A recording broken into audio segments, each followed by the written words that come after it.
Ngapunten, Mbah. Ngapunten iki foto-fotone do jaro silaturahmi.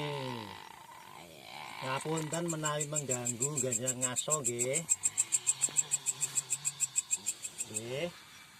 Ngapunten niki foto-fotone do jaro. Sowan silaturahmi wonten mriki. Saged nggih. Saged ajeng tangkel-tangkel saged. Ngapunten niki kalih sinten Mbah sinten ngoten? Jonggolaraya. Oh, Mbah Jonggolaraya. Nggih ngapunten. Niki badhe tanglet.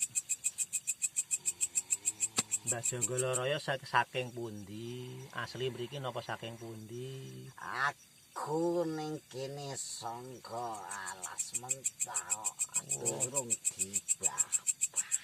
Oh, ngoten. Tasih trah kraton napa pripun? Odo bangsaku. Oh, Aku bangsa lembut. oh ngoten. Ngoten. Oh. Ngapunten nggih menawi mengganggu nggih. Oh. Berarti nak tiang dom mriki niku ada napa, Mbah? Mboten. Nak tiang dom mriki niku ada napa?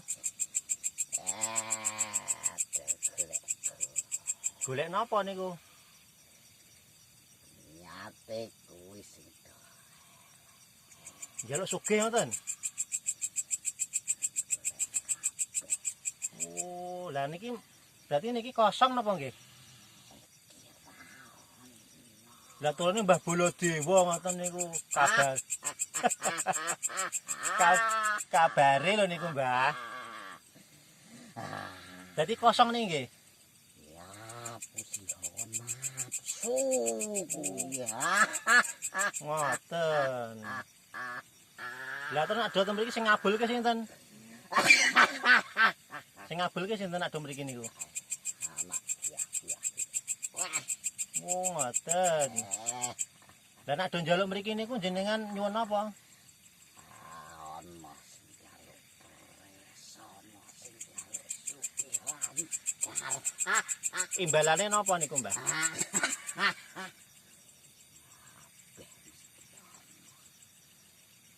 Anak sing tak Nek mau daerah mriki ta?